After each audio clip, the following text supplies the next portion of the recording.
नमस्कार मित्रांनो, स्वागत आहे आपलं डॉक्टर वर्षा आरचौरे यूट्यूब चॅनलवरती। आर्थिक साक्षरता मोहिमेअंतर्गत आज आपण डॉक्टर DS काटे लिखित पुढील लेखाचं अभिवाचन ऐकणार आहोत। लेखाचं नाव आहे मल्टीलेवल मार्केटिंगचं फसवं जाळं। प्रत्येकास भरघोस कमिशन रुपये 2000 देऊन सभासद व्हा आणि डिस्ट्रीब्युटरशिप मिळवा। एका वर्षात लखपती, 2 वर्षात करोडपती, मग अनेक प्रदेश वाऱ्या। हा आहे आकर्षक फसव्या योजनांचा मथळा। तो माणसास भुरळ पाडल्याशिवाय राहत नाही। सावजास पैशाच्या आमिषाने संमोहित करून आपल्या साखळीत ओढले जाते। एकदा अशा साखळीमध्ये ओढले गेल्यावर परत सुटण्याचा मार्ग शक्यतो धूसर असतो, पण तरीही बाहेर पडण्याचा मार्ग आपण शोधला तर लखपती न होता निश्चितच हातातले पैसे जाऊन आपण कंगाल होऊ शकतो। वेळ आणि श्रम वाया जाऊन केविलवाणी परिस्थिती आपल्यावर येते। आपण आपल्या अधिपत्याखाली साखळीमध्ये जोडलेल्या सभासदांचा रोषही आपल्यावरच असतो। ही शोकांतिका अनेक मल्टी मार्केटिंग कंपन्या बंद पडल्यानंतरची आहे। अर्थात दिवाळा निघाल्यानंतर किंवा अचानक पैसे कमवून पळून गेल्यानंतर त्याच्यातून फसवणूक झालेल्या सामान्य माणसांची अनेक उदाहरणे आपणास दिसतात। मल्टीलेवल मार्केटिंगमध्ये एखादी वस्तू व सेवा विक्रीसाठी बिगर पगारी प्रतिनिधी निवडले जातात। त्यांच्याकडून पुढील प्रतिनिधी मार्फत साखळी बनवली जाते। म्हणजेच प्रत्येकाला 2-3 मेंबर अर्थात सभासद हे सक्तीचे केले जाते। सभासदास सुद्धा परत 2-3 प्रतिनिधी करण्याची अट घातली जाते। मग त्यांच्याकडून कंपनीच्या वस्तू व सेवा यांची विक्री केली जाते। ही एक पद्धत जगात सध्याच्या युगात जोराने वाढत आहे। डिजिटल क्रांती त्याचबरोबर इंटरनेटच्या जमान्यात सार्वजनिक माध्यमाचा वापरही वाढत गेलेला आहे। त्यामुळे नेमका याचा फायदा अशा कंपन्यांना होत आहे। कमिशन व जास्त परतावा मिळण्यासाठी साखळीतील जोडलेले प्रतिनिधी कंपनीचा मथळा, फोल आश्वासने यांना भाळून जातात आणि आपला जीव ओतून व्यवसायास सुरुवात करतात। अर्थात उत्पादन व सेवा ग्राहकांना विकण्यास पूर्ण वेळ आपले लक्ष केंद्रित करतात।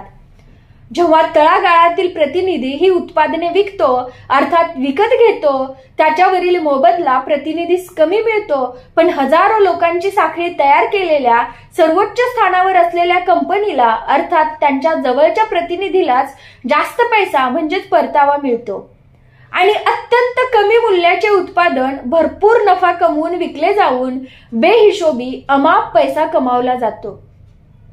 बाकीच्यांच्या हाती फक्त अत्यल्प रक्कम, तीही कष्ट आणि वेळ या मोबदल्याच्या कवडी मोल असते।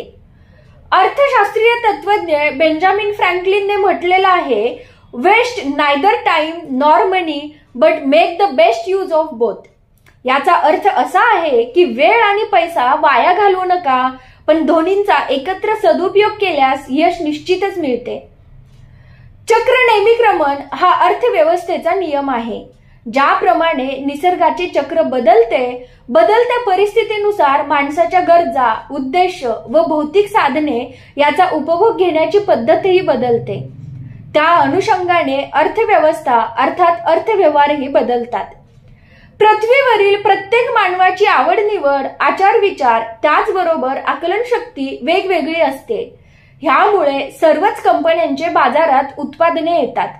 काही पसंतीत उतरतात, पण काही मध्येच बंद पडतात अर्थात कालबाह्य होतात। त्यामुळे एकट्याची उत्पादनं सर्वत्र जगभर विकतील असे कधीही नसते। मल्टीलेवल मार्केटिंगच्या योजना जर त्याच्या पद्धतीने वेगात चालत गेल्या तर जगातील एकही माणूस असा असणार नाही की त्याच्यापर्यंत ही योजना पोहोचली नाही।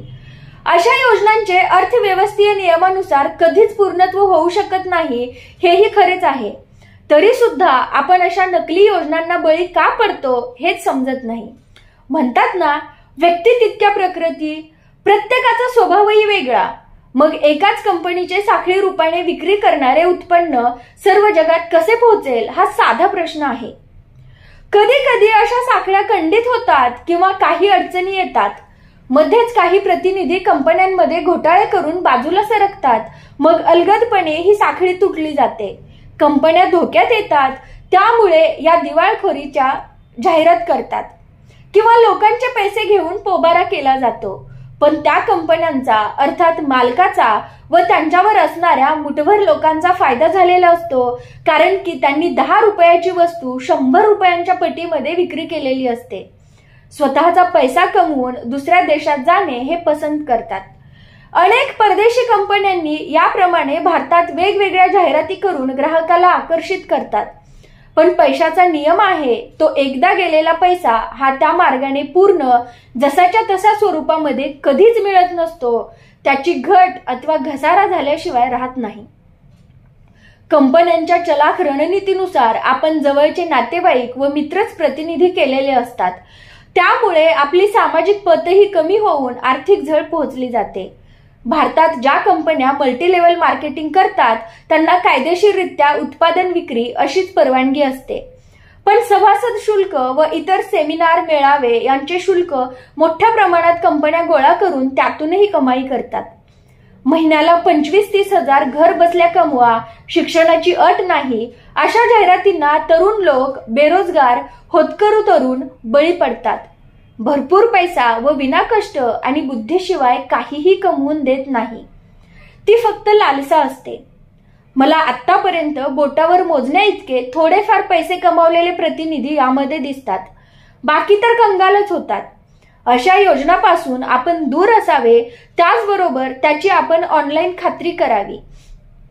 त्या कंपन्यांच्या साईटवर जाऊन चांगल्या अर्थतज्ञ व गुणवान माणसास आपण विचारून अर्थात सल्लामसलत करूनच या कंपन्याची नोकरी करावी किंवा गुंतवणूक करावी. अनेक कंपन्या बनावट वेबसाईट बनवून नोकरी व प्रतिनिधीच्या चेहऱ्यांची जाहिरात देऊन फसवणूक करतात. याची योग्य ती पडताळणी करणे योग्य आहे. भारतात अशा बनावट कंपन्यांचा सुळसुळाट झाला असून गैरमार्गाने व फसवणूक करून पैसा मिळवण्यास ह्या कंपन्या तरबेज असतात. पैसा कमवणे हाच त्यांचा उद्देश असतो.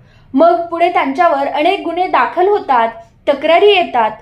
गुन्हे दाखल होऊन जलद शिक्षा होण्याचे प्रमाण अत्यल्प आहे. आर्थिक अफरातफरीचे आपल्या देशातील कायदे कमजोर आहेत. यामध्ये आरोपीस कठोर शिक्षा होण्याची खास तरतूद नाही. फसवणूक करणारास म्हणजेच घोटाळेबाजास शिक्षा होणे अपेक्षित असतेच, पण त्याचबरोबर फसवणूक झालेल्या लोकांच्या रकमेचे काय?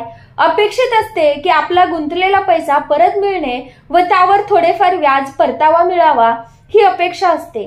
पण हा गुन्हेगार पैशाची विल्हेवाट अगोदरच लावून बसलेला असतो. त्यामुळे गेलेला पैसा अर्थात आपली फसवणूक करून कंपन्यांनी मिळवलेला पैसा हा परत कधीच मिळत नाही, हेही लक्षात असू द्या. त्यामुळे अशा कंपन्यांची अर्थात त्या मालकांचे घोटाळे करण्याचे दिवसेंदिवस धाडस वाढत आहे. मग या फसवणुकीपासून दूर राहून आपण योग्य ठिकाणी व्यवसाय सुरू करणे किंवा गुंतवणूक करणे योग्य राहील. बनावट मल्टीलेव्हल मार्केटिंग कंपन्यात गुंतवणूक करणे अथवा प्रतिनिधी होणे टाळावे. योग्य भारतीय कंपनीचे उत्पादन आपण खुल्या दिलाने विक्री केले तरी चालेल. आपण स्वतःच्या पायावर स्वतःची विक्री साखळी बनवून पैसे कमावू शकतो. आपल्या कर्तृत्वावर, बुद्धीवर अनेक व्यवसाय व धंदे करता येतात. आर्थिक नियोजन किंवा योजना यशस्वी केव्हा होतात? जर वास्तव परिस्थितीवर त्यांनी टिकाव धरला तर. नुसत्याच कागदावर, त्याचबरोबर आभासी चमकोगिरी करणाऱ्या अनेक योजना बदलत्या काळानुसार टिकाव धरत नाही. त्याबद्दल मनुष्य अनभिज्ञ असतो, हेच वास्तव आहे. धन्यवाद.